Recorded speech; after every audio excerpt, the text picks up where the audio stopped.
संसार की रचना हुई भगवान ने की। अनगिनत पदार्थ, जैसे सुनते रहते हो आप ना कि पृथ्वी पर पेड़ पौधे हैं, सूरज चांद सितारे, अंतरिक्ष, न जाने क्या क्या है पूरी पृथ्वी पर। पृथ्वी में सोना चांदी वगैरह कई खाने हैं ना।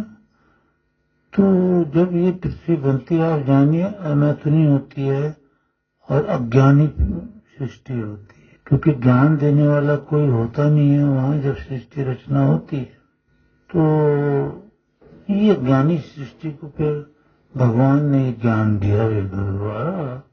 जिसने वेद सुने उसे भगवान ने जो प्रकृति से ये रचना की है, सूरज चांद सितारे, जंगल पहाड़ सागर और जितने जानवर, ये तो इन सब का ज्ञान अनंत पदार्थ है। ये वेद वाणी द्वारा आया। हम भटक गए रास्ते से, हमें वेद वाणी की तरफ फिर आना पड़ेगा। अगर सुख चाहते हैं, अपना बच्चों का कल्याण चाहते हैं, तो इसी विषय में भगवान ये कह रहे हैं यहाँ पर, कह विराज, कौन, कोई बिरला ही है। विराज इस वेदवाणी है ना इसके, और मिथुनत्वम, प्रभु के साथ संपर्क, प्रवेद, कोई बिरला जानता है ना। वेदवाणी का ईश्वर से संबंध है। सबसे पहला संबंध यही है अटल, कि जब 4 अरब कुछ साल बीतते हैं तब पृथ्वी का संहार हो जाता है। पृथ्वी जो है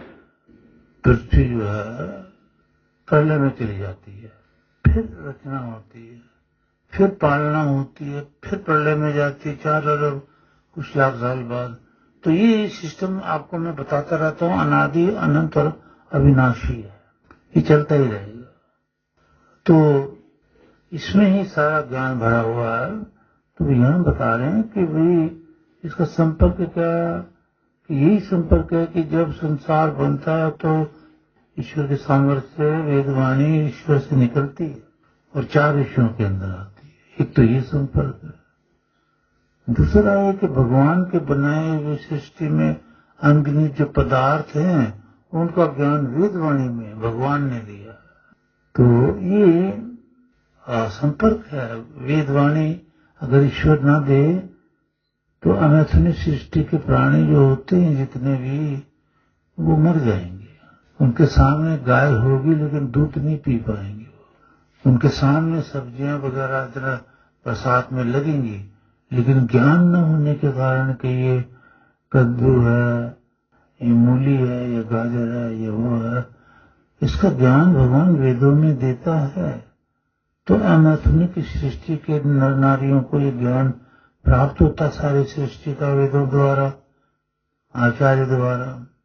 तो वो सब जगह फैलाते हैं और इन सब चीजों का मतलब सब्जी का, अन्न का, फ्रूट का, दूध का, सबका लाभ उठाती है अमैथुनी सृष्टि।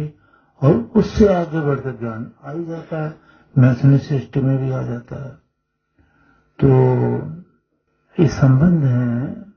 और कौन बिरला इस वेदवाणी को जानेगा, उसके संपर्क को? तो बिरला तो होते ही है कि भी जब तक आचार्य के पास जाकर वेद विद्या नहीं सुनी जाएगी तो कोई जान ही नहीं पाएगा वेदवाणी के संबंध को परमेश्वर से, कोई नहीं जान पाएगा।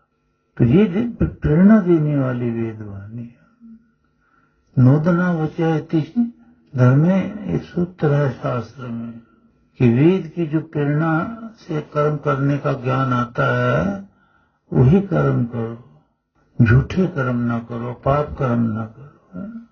तो और कोई बिरला ही इसको जानता है। तो बिरला में वही आते हैं जो वेद विद्या को जानने लगते हैं अपने आचार्य से, वो बिरला में ही आते हैं, वही जानते हैं ईश्वर का और वेदवाणी का संपर्क। दूसरा ये भी कहा भगवान ने कि कहा ऋतु उनको बिरला ही इस प्रकाश को जो है ऋतु प्रकाश को देख पाता है। ईश्वर प्रकाश स्वरूप है, तो कोई बिरला ही ईश्वर का दर्शन कर पाता है, क्योंकि ईश्वर का रियलाइजेशन जो है वो बिना वेदवाणी के नहीं होता। ईश्वर का भी वर्णन वेदवाणी में है कि ईश्वर किसको कहते हैं। आपको अगर वेदवाणी नहीं सुनता तो उसको क्या पता ईश्वर किसको कहते हैं। जो जैसा बताएगा वो उस पर चढ़ पड़ेगा। उसकी बुद्धि में रजोगुण तमोगुण सतोगुण है। ये तो जो समझ जाता है कि वेद क्या है, तो धीरे धीरे वेद की विद्वानों की शरण में आकर सारा रहस्य जानता है। तो कोई बिरला ही जो इसके ज्ञान को जानता है। इसमें कितना अनंत ज्ञान है वेदों में। फिर कहा अस्या प्रमातन, तो कोई बिरला ही पुरुष जो है इसके सामर्थ्यों को, पावर को, यानी वेदवाणी की क्या पावर है, स्ट्रेंथ क्या है, तो वो बिरला ही जानता है। ये वही बात आती है बिरला में, कभी जो आचार्य के पास आता है, वेद सुनता है, योगाभ्यास करता है, नाम सिमरन करता है, शुद्ध रहता है, इंद्रियों पर संयम रखता है, साधना करता है अष्टांग योग की, तो वही जानता है। बस उसी को एक दिन ये ज्ञान हो जाता है कि वेदवाणी क्या है, इसके रचे हुए पदार्थ क्या है। कोई बिरला, और तो कोई बिरला ये साधना करता है ना। जब कोई साधना ही नहीं करता, खाता पीता सोता है, उसको क्या पता। तो इस पावर, किसकी पावर को कोई बिरला ही जानता है। और कथिता विदुग्धान, कितने प्रकार से उस सामर्थ्यों का हम में परिपूर्णता, मतलब हमारे में कितने प्रकार के और ये सामर्थ्य है हमारे अंदर रह जाती है, कितने प्रकार से आ जाती है। जो हम साधना करते हैं तो वेदवाणी द्वारा ही तो समाधि लगती है। साधना का अंग तो वेदवाणी ही है। तो कोई बिरला ही इस पावर को जानता है। और कथिता विदुग्धान, उन सामर्थ्यों का हमें आचरण आता है, ज्ञान आता है किसी बिरला के अंदर कि वेद क्या है, वेद क्या क्या, कि भाई तो वेद हमें शिक्षा दे रहे हैं, वेद हमें ज्ञान दे रहे हैं हर चीज का, परमेश्वर का भी। तो कोई बिरला ही इस विद्या को पाता है, कोई बिरला ही इसके द्वारा ईश्वर को जानने लगता है। और कहा अच्छा, कोई बिरला ही इस वेदवाणी के और तेज को, धाम तेज को, कतिधा व्यवस्थी, कितने प्रकार से इसके द्वारा अंधकारों का नाश होता है, कोई बिरला ही जानता है। तो इस वेदवाणी को कोई बिरला ही जानता है। बिरला में वो आते हैं जो विद्वानों के आश्रय में आकर वेद सुनते हैं और उपासना का, कर्म का, ज्ञान का, ये सारा ज्ञान उनको होता है। तो हम बिरला में ही आने चाहिए। हमें वेदवाणी का नित्य अभ्यास करना चाहिए, मतलब वेदवाणी को नित्य सुने या टीवी से देखिए उसको, कहाँ प्रवचन है किसी विद्वान की, तो सब समझ में आएगा। अगर आप लोग हिम्मत नहीं हारोगे, मेहनत बहुत करोगे। आज के युग में ये माया ने पीछा नहीं छोड़ा मनुष्य का, तो मनुष्य काम क्रोध रूपी माया में फंसा रहता है, खाता है, सो जाता है। तो वेदवाणी को जानने की इच्छा और वेदवाणी द्वारा पदार्थों को जानने की इच्छा और वेदवाणी द्वारा परमेश्वर को जानने की इच्छा तो बिरला ही करता है।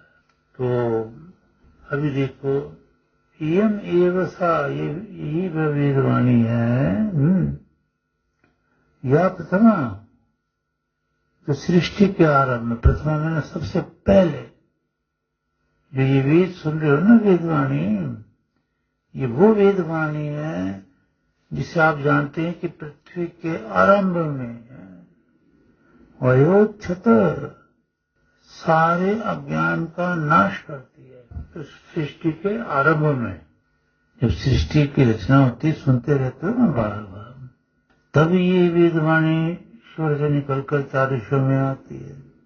तो जो जो इस वाणी को विद्वानों से सुनता है उसका अज्ञान नाश हो जाता है। एक होता अज्ञान, एक होता ज्ञान। कि जैसे कोई किसी ने आम का, अपनी सृष्टि में तो कोई भी नहीं जानता कि इसको आम बोलते हैं, ये तो वेदों में लिखा हुआ कि आम कैसा होता है। तो ऋषियों से जब वेदवाणी को सुनता तो उसको आम का, अमरूद का, फलों का, जानवरों का, सबका ज्ञान, सूरज चांद सितारों का, रचना का, पृथ्वी का, सब ज्ञान प्राप्त होता है। तो जो सृष्टि के आरंभ में सब अज्ञान का नाश करती है वह वेदवाणी है, और सुनाने वाले इसको ऋषि मुनि होते हैं। सबसे पहले भगवान देता है चार ऋषियों को, इसके बाद भगवान कभी भी ज्ञान नहीं देता। फिर ये गुरु परंपरा से ब्रह्मा इसको फैलाता है।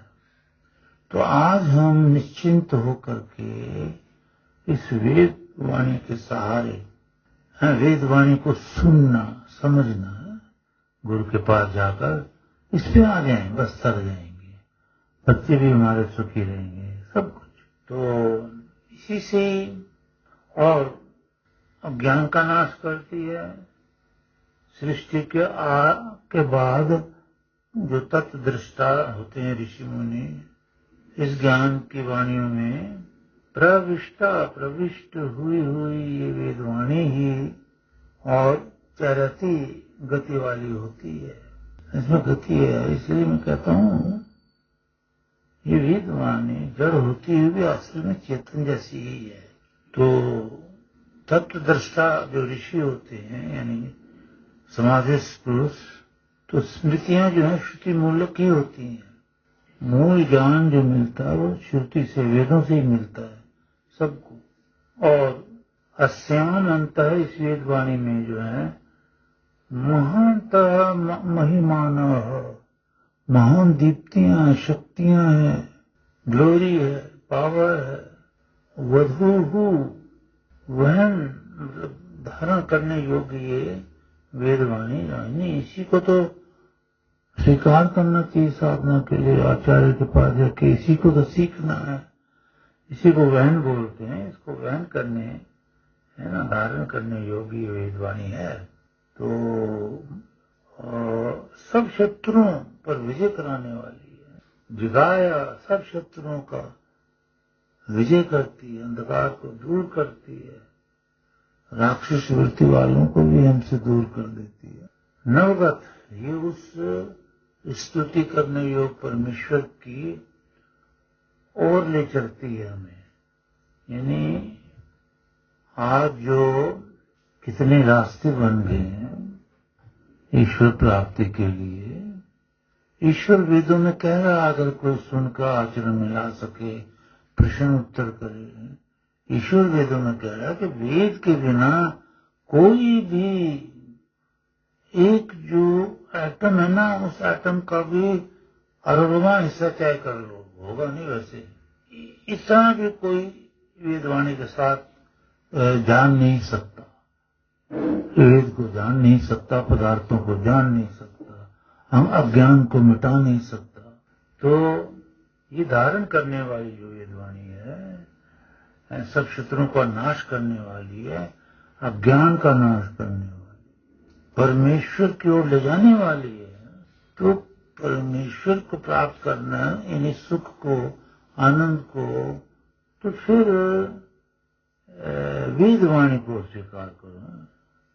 सब सद्गुणों का हमें ज्ञान देने वाली वेदवाणी सद्गुणों का। और जो वेद नहीं जानते उस सोसाइटी में बैठकर हम वेद के विरुद्ध बातें करके अपना नाश कर लेते हैं।